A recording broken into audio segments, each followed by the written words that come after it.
advocated for like men's mental health, young men's mental health specifically, because there's some points as a young man you can't expressively talk to just anyone about your feelings. How am I feeling today? Like, I'm not okay, but you need a certain type of friend to talk to, because you can't just talk to any friend because they just laugh at you. So once I got that support group of brothers who be like, boy, it's sharp. We went through this, we understood, you must do 1, 2, and 3, and you're gonna be okay. Even entering this pageant was one of those things. My friend was like, stop focusing on your academics so much. You are pressurizing yourself, so just come out of your shell.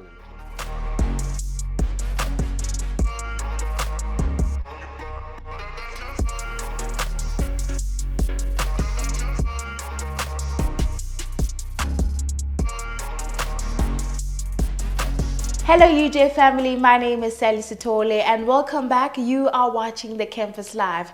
We are wrapping up the pageant season because I've been speaking to a lot of pageant queens and pageant kings, and today joining me in studio is the winner of Mr APK DFC Campus. And listen, they've just been crowned 7 days ago. You can imagine the excitement. Some may say it hasn't sunk in yet, but I don't know about him. We're gonna be finding out.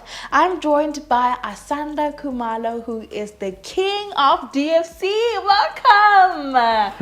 How are you? I'm good, and you? I'm good. You don't look excited. Are you excited? Yeah, that means my face. Oh man, how are you feeling?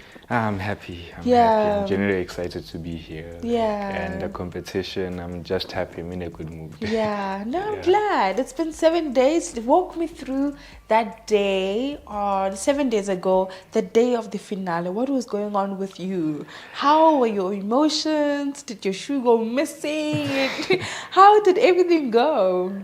You know, it wasn't like that at all. We were just having fun. If you can ask the gents we were performing with, we were just having fun, because after each performance we'd go backstage and we'd be just dancing, like having fun. So it was like that. We were just hyping each other up, having fun, talking to each other, and it was just a fun day, and we are enjoying the show too, like performances. So it was just a good day. Overall it was good. That's how I can just explain it. One word: fun. And fun. Okay, I love it. Sounds like it was really a big vibe. But I think let's circle it back to Asanda when he was 5, 6 years old. Where was Asanda and what was he doing then?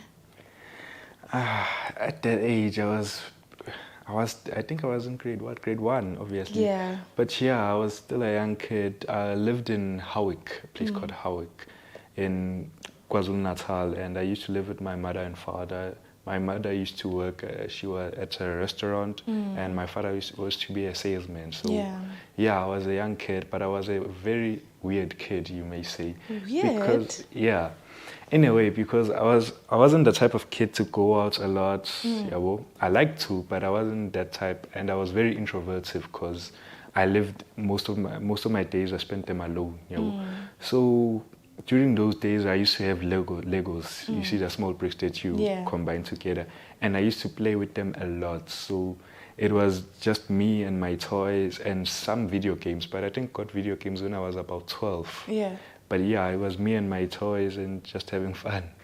So I was that type of kid. I was a very inquisitive kid. I used to ask a lot of questions like, why is this car making this sound? Why does this car smoke? Why is this house like this? What is this?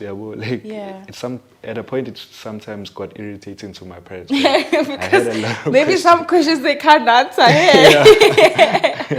You know, speaking about this, my nephew the other day, we were drinking cold drink, and he was asking me, so why is this different from water? And I just didn't know where to start. Like, why does this have like bubbles? And I'm like, when we're going to start with this, how do I explain this concept to him? But I totally understand where your parents came from. But how was the environment like in the house with your family, It was fun.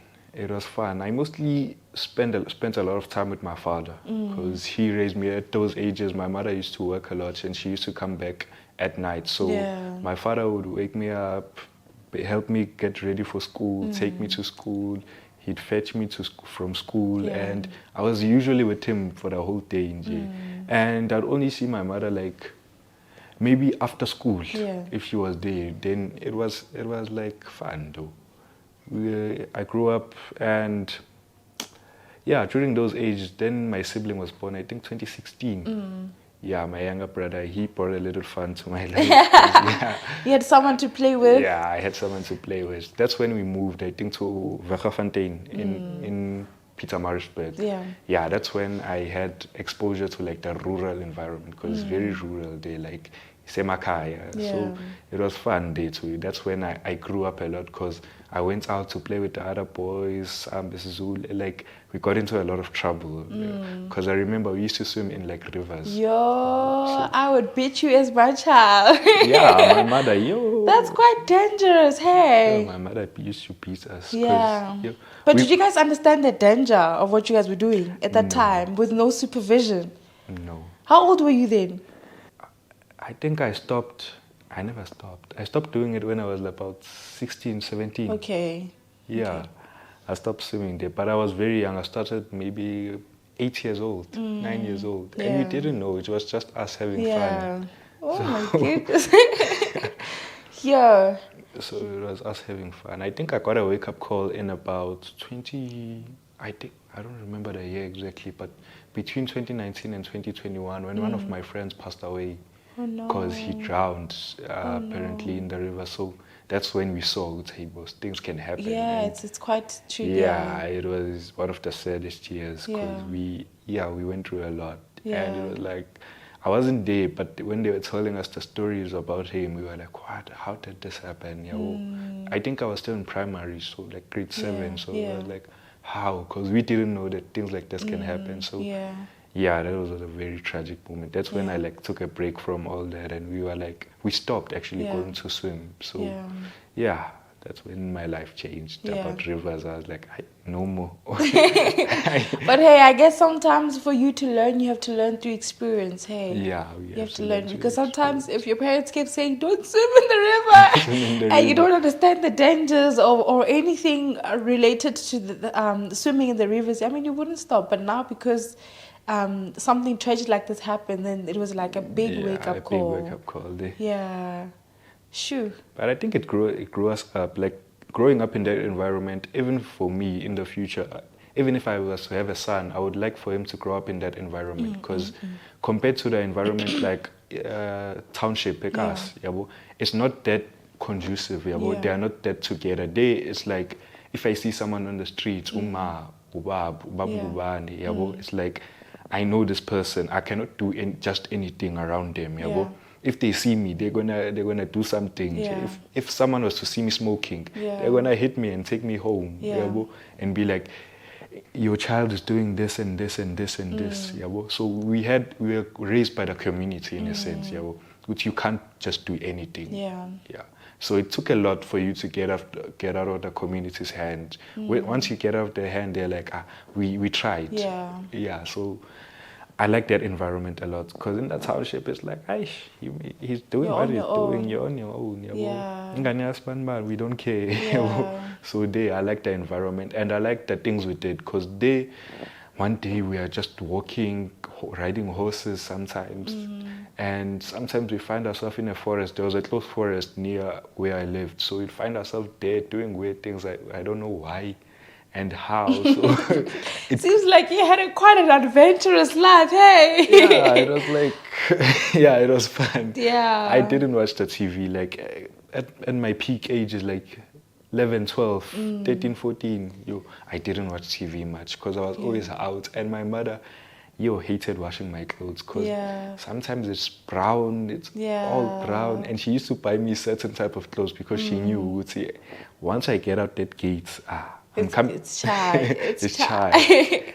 And it wasn't, and we wouldn't even get hungry. That's why she would ask me, how, meaning like, what's going on? You'll have energy for days, because maybe I'd leave home at 10 after doing my chores. I'd come back at 5 o'clock. Without eating. I haven't ate. I don't care. It's just having fun. We wouldn't care. and come back, it's hard. Now I can eat and go to sleep, something. Yeah. So yeah, it was a fun growing up. Yeah, I know. It seems like you had a very, very interesting childhood, I must say. But like, let's transition to you moving to Johannesburg for your first year. How was that experience like? And being in a new environment, maybe particularly hearing people speaking different languages. Maybe they were greeting you in a language you didn't understand. Yeah, it's been an adjustment. No? Yeah. It has been a big adjustment because, as I said, I come from a community that's like, yabo conducive, yabo, you talk to each other. When you walk past someone, you greet them, hi, how are you? And you have a small conversation and you carry on. So when I come here, people just doing their own thing. Yeah, it's fast. Like, the life here is fast. There's a lot of people. And the language barrier was another thing for me. Okay, I understood English and was well versed in it. But when I came here, people were speaking other languages. And, it was tough. And there's this stereotype of that like Zulu people don't want to speak other languages. It's not that. It's just that we didn't know of them. Like, what? There's Pedi, there's Tsonga, there's what? How? Because I used to tell my friend this, like me, I thought that these languages were like prehistoric languages that didn't exist anymore, like were used rarely, because we used to learn about them in history. There's this tribe, so I got that notion, these languages are like prehistoric, and the main languages are like English, Zulu, Xhosa, Afrikaans, because KZN, one way from the beginning of KZN to the end, it's only Zulu. You won't find someone is speaking another language. So it was an adjustment. Someone saying Hemuna, and I'm like, I can't hear them what they're saying. Even some girls, they're like, we're student center, we're student center, and I'm like, what are they saying? So it was an adjustment. So but I think I adjusted to the language. You adjusted well. Yeah. Adjusted well. But now studying engineering in varsity, how has that journey been like? I know it's a lot of pressure. But seems like you're managing fine. I don't know. You tell me. With the managing part, I'm still working on it. But there's a lot of pressure, and there's a lot of pressure, and it's a lot of work. It takes a lot. It makes you see that high school was like high school is easy most, but when you come here, it's a lot of work. Assignments on top of assignments, tests on top of tests, and it does a lot to your mental health because you don't realize it. Because you're having burnouts day after day and you're getting tired of this. I think you need to have like a support group, a support system. That's why I advocated for like men's mental health, young men's mental health specifically, because there's some points as a young man you can't expressively talk to just anyone about your feelings. How am I feeling today? Like, I'm not okay, but you need a certain type of friend to talk to, because you can't just talk to any friend because they just laugh at you. So once I got that support group of brothers who be like, boy, it's sharp. We went through this, we understood, you must do 1, 2, and 3, and you're going to be okay. Even entering this pageant was one of those things. My friend was like, stop focusing on your academics so much. You are pressurizing yourself, so just come out of your shell a little bit. So when I did that, the thing I noticed, I thought doing that would hinder my studies, but it actually made my studies better, like my grades better. Could see like how now I'm getting distinctions, but I'm not that focused on my books. I'm socializing, doing other things while studying. So I think that barrier is a very hard barrier to breach, because they said there was psych ed. And the thing is, there's that thing of going to psych ed. I don't know. That stigma. That stigma with saying, you're a therapist. Now people are going to look at me somehow. But it's actually for your benefit. It's actually for my benefit. Like in the Taikali, there's that thing. So it was hard. It wasn't that the resources weren't there, but there's that mental barrier that you have to overcome yourself to be like, okay, you know what, I need this, let me go. We were actually talking about it with one of my friends. He was like, I went there because I felt it in my knees, because now I'm tired of this thing. And I think a lot of young men face this, because I know it personally, and I feel like a lot of young men face these pressures, academic pressure especially, and societal pressure, because the thing is, when you come here, you expect us to... I come from a small community, as I said, and I come from like a village school or township school, per se. So the baseline is the same. So we are average, like our parents, maybe one of our parents doesn't work, one parent works. There's no outlier. Maybe one kid, maybe his father and mother works. That thing, they are fine at home. But most of us were in situations where like we are a bit struggling. So it was like we are the same. We understood our struggles. We are all the same. But when you come here, you will see children that are born by politicians. Children that pull up in Mercedes at campus. And you're like, damn, who am I compared to this person? So there's a lot of comparisons. And like, who am I compared to this person? Are the ladies gonna look at me if I don't drive a Benz or something? They are forex boys, mafia, mavrupai, and you're like, yo, things are going down. Who am I at this stage? So there's a lot of that pressure, financial pressure, in the Tamas narrative. So it becomes a lot at some point because you have to perform well, you have to look good, you have to do all these things. So I feel like a space where men can come together and talk about these issues is very, very important to me. And that's when I got a wake-up call in the pageant, because there was this community engagement segment, and I was like, I want to advocate for men's mental health because I feel like it's a touching issue, because I know that women also face the problems, but I feel like you cannot address men's mental health and women's mental health in the same way, because you need a different way to talk to a man. The things you say to a woman, like, "Oh girl, you got this," they don't apply to a man. A man's like, "Aye, come on, you got this. You see I'm suffering." A man needs to be told, "Boy, come on, wake up. You are not doing well." But they need that like father guide, because as young men, like in my culture, we had meetings, we would meet with other little bit older men, and they'd advise us, would say, "Father, when it's going like this, do this and this and this. At home, you need to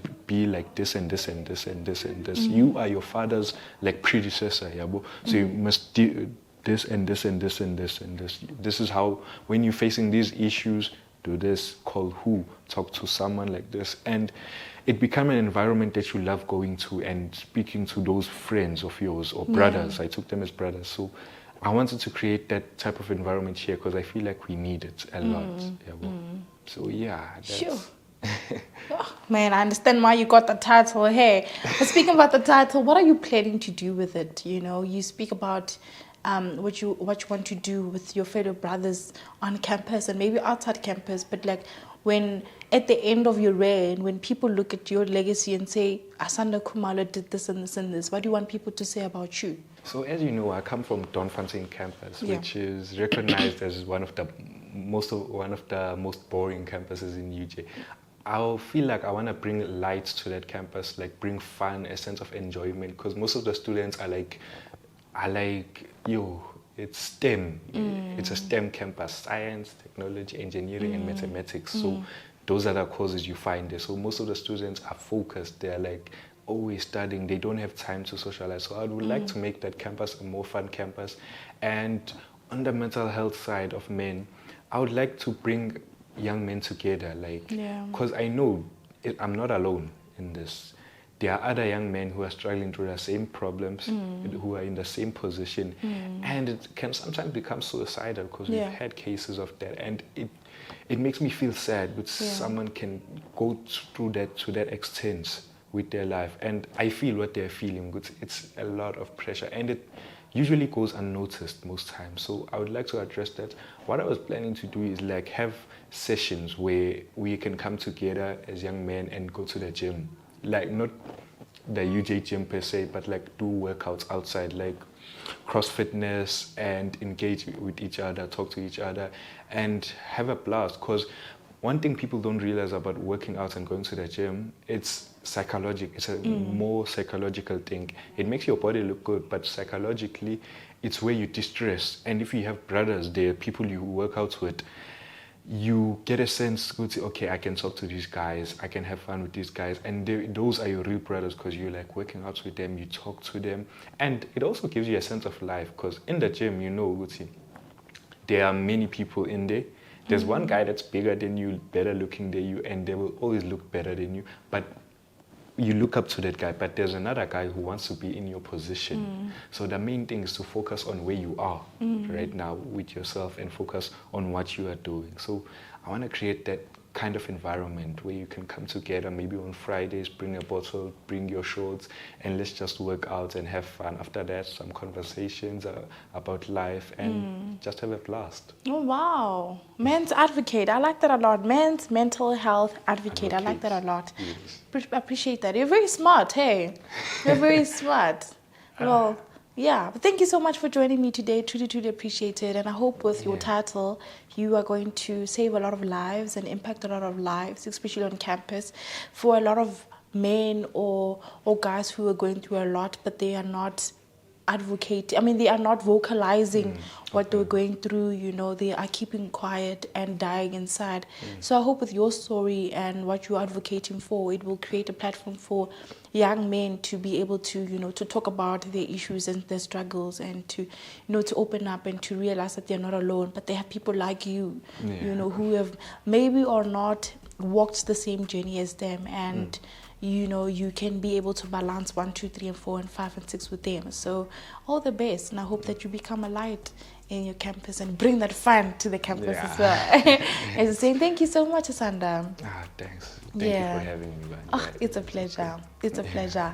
Well, that is the words from Asanda. He, as you can tell, he is a men's mental health advocate, and I like that. I just want to see that light, you know, exploding in his career. But I think that's where we're going to leave it for today's episode. Until I see you next time. And like I said, we are wrapping up the pageant conversation. Maybe we'll have one maybe in the future somewhere, I don't know. But until I see you next time, goodbye. Mwah.